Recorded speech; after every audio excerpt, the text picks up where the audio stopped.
예, 안녕하십니까. 예, 하나님은 연약한 것 같으나 강하신 분이십니다. 우리 예수님께서는 겉모습을 볼 때 아주 연약한 것 같이 우리가 보일 수가 있습니다. 예수님은 연약하에서 로마 병정들에게 붙들려 가지고 채찍에 맞으시고 십자가를 짊어지시고 갈보리 언덕 위에서 예수님은 돌아가셨습니다. 한창 청년이었던 30대 초반에 예수님께서는 힘없이 붙들려 가지고 돌아가신 것입니다.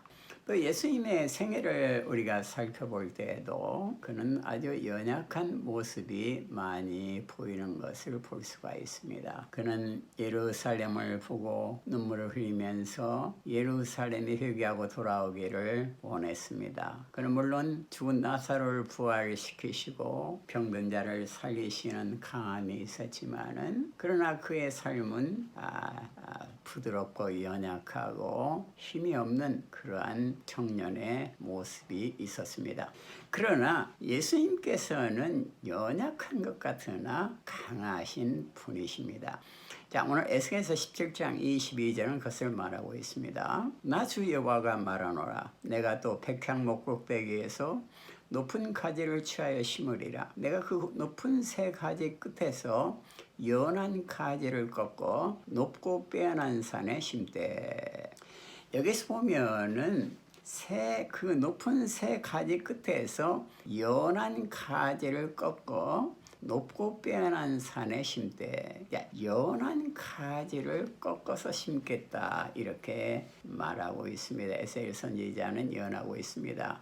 구약 성경에 있어서 연한 가지, 이 브랜치, 히브리어로는 체마크라고 합니다. 또 헬라어로는 클레마라는 단어를 사용하는데, 이 연한 가지라는 것은 예수 그리스도를 상징하는 말인 것입니다. 봄이 되면은 그 참혹한 추위를 극복하고 가지들이 그 바람을 추운 바람을 견디고 그 앙상한 가지에서 새로운 가지가 나오고 새로운 싹이 돋아나는 것을 볼 수가 있습니다. 새로운 가지와 새로운 싹이 돋아날 때 그것이 얼마나 야들야들하고 연하게 보입니까? 힘이 없어 보입니까? 그러나 그것은 곧 성장하여서 푸른 잎사귀를 내게 되고 또 열매를 맺게 되고 담스러운 열매를 맺게 되는 것을 우리가 보는 것입니다. 성경에서 이 브랜치 가지라는 것은 예수님을 상징합니다. 예수님은 연한 가지와 같이 연약하게 보이지만은 그것은 크게 성장하여서 큰 나무를 이루고 그곳에는 수많은 새들이 와서 집을 짓는다고 약속하고 있습니다. 물론 신약 성경에 들어가도 가지라는 표현은 나옵니다. 예수님께서는 나는 포도나무요 너희는 가지니, 포도나무에 가지가 붙어 있으면은 이 사람은 열매를 많이 맺고 이렇게 예수님께서는 약속했습니다. 여기서 보면은 예수님은 포도나무이기 때문에 연한 가지까지 사실은 예수님의 몸인 것입니다. 우리는 포도나무의 가지로서 예수를 믿고 예수님의 한 지체가 된 것입니다. 그런데 우리는 가지와 같은 존재로 예수님에 붙어 있으면은 비록 우리가 연약하고 힘이 없다 할지라도 예수님으로부터 힘을 공급받아서 우리는 강하게 되는 것입니다. 자, 예수님께서는 연하게 보이고 약하게 보이지만은 강하신 분이신 것입니다. 자, 약하게 보이지만은 강하신 예수님께서 그러면 지금 현재 우리의 삶 가운데 어떻게 일하고 계십니까? 먼저 연약한 것 같으나 강하신 예수님은 만물을 지으시고 생명을 우리에게 주십니다. 자, 요한복음 1장 3절 4절에 보면은 만물이 그로 말미암아 지은 바 되었으니 지은 것이 하나도 그가 없이는 된 것이 없느니라. 그 안에 생명이 있었으니 이 생명은 사람들의 빛이라 그랬습니다. 자, 연한 가지와 같은 예수님이고 연약하게 보이는 예수님이신 것입니다. 그러면 그 연약한 예수님께서 하는 그 말이야말로, 말씀이야말로 얼마나 더 연약하고 힘이 없겠습니까? 그런데 오늘 성경은 만물이 예수님의 말씀으로 지은 바 되었다고 그랬습니다. 엄청난 태풍이 몰아치고 또 수해가 발생하고 또 바다에 가보면은 그 쓰나미로 인해서 수십 미터의 그 집체 같은 그 쓰나미가 몰려오는 것을 우리가 봅니다. 또 강풍이 몰아치고 파도가 넘실거리는 걸 보는 것입니다. 또 높은 산에 올라가서 볼 때는 그 장엄한 그 산, 미국의 그 그랜드 캐년 얼마나 멋있습니까? 장엄하고 끝이 안 보이는 절벽, 그 장엄한 것을 볼 때는 얼마나 그 자연이 크고 웅대한가를 볼 수가 있습니다. 그런 힘있고 웅대한 자연을, 그런데 연약하고 부드러우신 예수님, 그 말씀으로서 만물을 창조한 것입니다. 수많은 은하계와 우주 만물을 예수님은 단지 그 말씀으로 창조하셨습니다. 그리고 그 말씀은 우리에게 생명을 준다고 말하고 있습니다. 우리가 아무리 연약하고 낙심이 되고 좌절한다 할지라도 예수 그리스도의 말씀을 들을 때 우리는 새로운 힘을 회복하게 됩니다. 새로운 소망을 갖게 되는 것입니다. 또한 그 말씀 안에는 생명뿐만 아니라 빛이 있다고 했습니다. 그래서 그 말씀을 들을 때 우리 영혼 가운데 모든 어두움은 물러가게 되는 것입니다. 절망과 좌절, 낙심, 이러한 모든 어두움들이 물러가게 되고 우리 가운데는 예수 그리스도의 그 밝은 빛이 넘치게 되는 것입니다. 그것은 예수님의 말씀은, 연한 가지와 같은 예수님의 말씀은 생명이 있고 그 생명 안에는 빛이 있기 때문인 것입니다. 빛이 어둠에 비치며 어둠이 빛을 이기지 못하는 것입니다. 약한 같으나 강하신 예수님은 만물을 지으신 말씀과 그 빛으로서 지금도 우리와 함께 하십니다. 또한 약하나 강하신 예수님께서는 우리에게 생명을 줄 뿐만 아니라 더 풍성히 우리에게 생명을 주십니다. 자, 요한복음 10장 10절에 보면은 도적이 오는 것은 도적질하고 죽이고 멸망시키려는 것뿐이요 내가 온 것은 양으로 생명을 얻게 하고 더 풍성히 얻게 하려는 것이라. 자, 도적이 우리 삶 가운데 들어오는 것은 왜 들어오는 겁니까? 우리의 물건을 약탈하거나 생명을 빼앗거나 하기 위해서 오는 것이죠. 사탄은 도적과 같은 존재인 것입니다. 에덴 동산에 침입해서 아담과 하와로부터 영생을 뺏어갔습니다. 거짓의 아비인 사탄은 거짓말을 통해서 아담과 하와를 유혹해서 하나님을 떠나게 했던 것입니다. 그들은 에덴을 상실했고 광야로 쫓겨나게 되었던 것입니다. 그리고 그들은 사탄의 종노릇을 하는 비참한 존재가 되었던 것입니다. 그러나 하나님께서는 이 사탄의 종노릇을 하는 비참한 절망의 인간을 구원하기 위해서 자신의 위아들 예수 그리스도를 보내셨습니다. 예수님께서 이 땅에 오신 이유는 생명을, 죄로 말미암아 상실한 생명을 회복하고 더 풍성히 주시기 위해서 오셨습니다. 그래서 누구든지 예수님께 나가는 자는 생명을 회복하고 더 풍성한 생명을 회복하게 되는 것입니다. 자, 약한 것 같으나 강하신 예수님께서는 우리를 후사가 되고 지체가 되고 약속에 참여하게 하십니다. 자, 에베소 3장 6절에 보면은 이는 이방인들이 복음으로 말미암아 그리스도 예수 안에서 함께 후사가 되고 함께 지체가 되고 함께 약속에 참여하는 자가 됨이라. 자, 우리들은 이방인들이었습니다. 이방인들은 하나님을 모르고 살아가던 사람들이었습니다. 그렇기 때문에 어디서 와서 어디로 가는지를 모르고 생을 방황했습니다. 그런데 예수 그리스도를 성령님께서 깨닫게 하시고 만나게 하시고 믿게 하였습니다. 그래서 예수를 믿으니까 우리는 이제 우리를 창조하신 하나님을 아버지라고 이제 부를 수가 있게 되었습니다. 우리의 신분은 사탄의 종이었는데 우리의 죄 대가를 주님이 지불하심으로 우리는 하나님의 아들의 지위를 회복했습니다. 그래서 우리는 하나님의 모든 것을 상속받을 수 있는 후사, 상속인이 된 것입니다.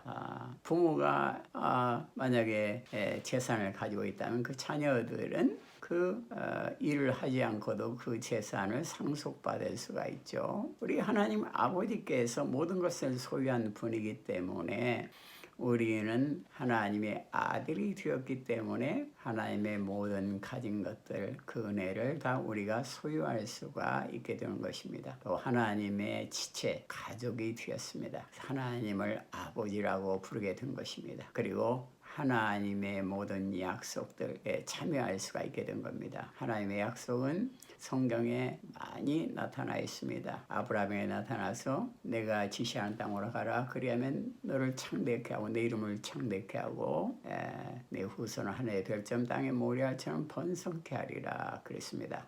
너는 또한 복의 근원이 될지라 이렇게 약속했습니다. 또 눈을 들어서 동서남북을 바라보라. 보이는 모든 땅을 너에게 주겠다. 이렇게 아브라함에게 약속했습니다. 이런 모든 약속, 영원한 천국에 이르기까지 모든 약속은 우리의 것이 되고 우리는 그 약속에 참여하는 자가 되는 것입니다. 자, 약하나 강하신 예수님께서는 지금 우리 안에 거하십니다. 요한복음 6장 56절에 보면은 내 살을 먹고 내 피를 마시는 자는 내 안에 거하고 나도 그 안에 거하나니. 자, 그 전능하신 사랑이 많으신 예수님께서 지금 우리 안에 거하시는 겁니다. 그럼 어떻게 우리 안에 거하는가? 내 살을 먹는다는 것은 생명의 근원이신 예수님을 믿는다는 것입니다. 그 다음에 내 피를 마시는 자는, 예수님의 피는 우리와 맺은 새 언약의 피인 것입니다. 새 언약의 피라는 것은 우리는 죄로 말미암아 저주를 받고 지옥에 갈 수밖에 없는데 그런 모든 죄를 예수님께서 피 흘리심으로 대가를 다 지불했다 이겁니다. 그래서 예수를 믿는 자는 모든 죄가 용서받는, 저주가 사라지는 그런 축복을 누리게 되는 것입니다. 자, 예수 그리스도의 그 피의 공로를 믿는 자는 죄가 용서되기 때문에 예수님 안에 거할 수가 있고 또 예수님도 그 안에 거하는 겁니다. 예수님은 우리의 공로가 아니라 자신의 그 피 흘린 공로로 우리를 정결케 했습니다. 그리고 지금은 우리 안에 거하고 계십니다. 그리고 우리도 역시 예수님 안에 지금 거하고 계시는 겁니다.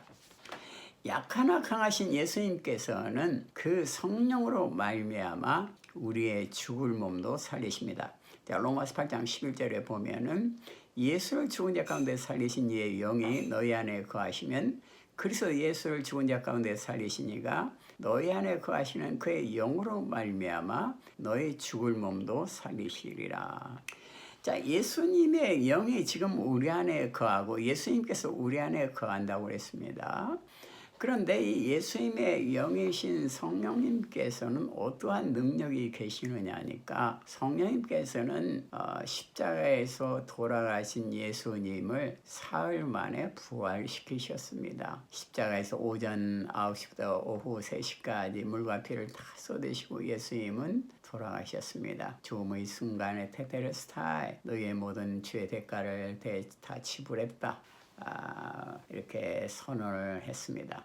그 예수님께서 지금 너 우리 안에 계시는데 그 예수님께서 이제 돌아가셔가지고 그 깊고 어두운 그 돌무덤 속에 예수님의 유체를 넣어두었습니다. 절망과 어두움이 그 동굴을 가득 채웠을 겁니다. 그런데 예수님의 성령님께서 죽은 냄새나는 예수님의 몸의 역사에서 예수님을 부활시키셨습니다.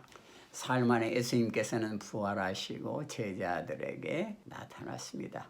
자, 그것은 바로 하나님의 영이 하신 일이고, 그것은 바로 예수 그리스도의 영이 하신 일이고, 그것은 바로 성령님께서 하신 것입니다. 그런데 그 성령님께서 지금 우리 안에 거하시는 것입니다. 죽은 예수를 부활시키신 성령님께서 똑같은 능력을 가지고 똑같이 사랑하시는 성령님께서 지금 우리 안에 거하기 때문에 우리도 어떠한 어려운 문제를 만난다 할지라도 죽음과 같은 고통이 있다 할지라도 우리를 다시 부활시키는 능력으로 역사하시는 것입니다.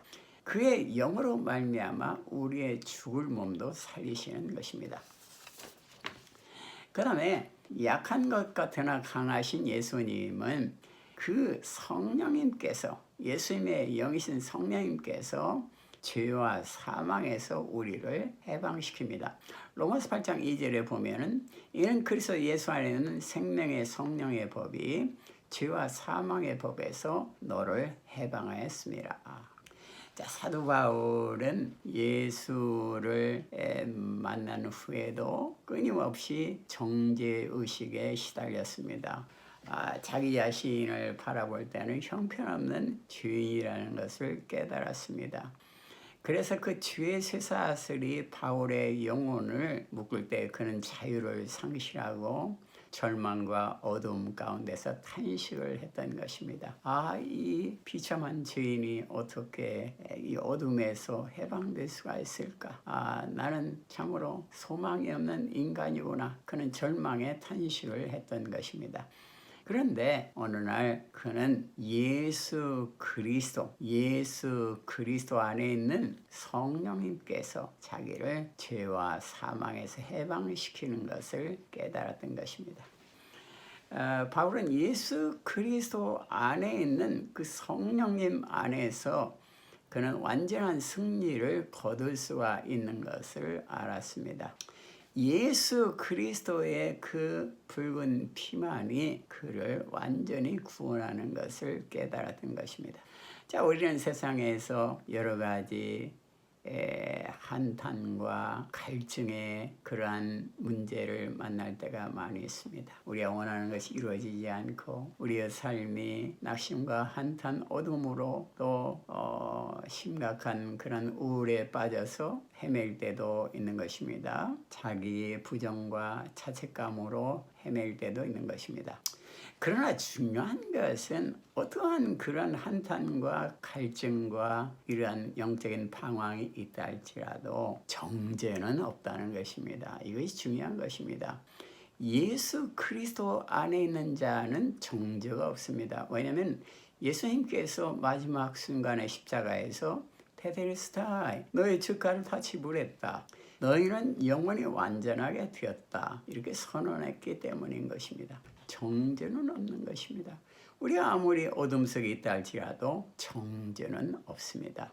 그러니까 사람들이 우리를 비난하거나 낙심케 하고 우리를 공격할 때도 많은 것입니다. 그러나 중요한 것은 어떤 비난을 받는다 할지라도 하나님 앞에서 예수 그리스도 안에서는 정죄는 없는 것입니다. 정죄라는 것은 저주를 받지는 않는다는 겁니다. 죄가 다 용서되기 때문에. 또 우리 예수님께서 십자가의 고통을 당하신 것처럼 마치 도살장에 끌려가는 그 어린 양처럼 예수님께서 십자가에서 그 엄청난 고통을 당했습니다. 자, 예수님처럼 우리가 이 세상에서 여러 가지 고통과 고난을 당한다 할지라도 우리가 확신해야 할 것은 우리에게는 정죄는 없다 이겁니다. 죄의 저주는 이미 살아있다 이겁니다. 자, 왜 죄의 저주가 다 사라졌느냐? 그것은 예수 그리스도 안에 있는 생명의 성령의 법이 죄와 사망의 법에서 우리를 이미 해방하였기 때문인 것입니다. 그래서 우리는 이미 해방이 되었습니다. 마귀는 계속 우리를 다시 묶으려고 하지만 우리는 완전히 해방을 된 자유인이 된 것입니다. 자, 마지막으로 약한 것 같으나 강하신 예수님은 우리를 심판하지 않고 구원하십니다. 자, 요한복음 3장 17절에 보면은 하나님이 그 아들을 세상에 보내신 것은 세상을 심판하려 하심이 아니요 저로 말미암아 세상이 구원을 받게 하려 하심이라.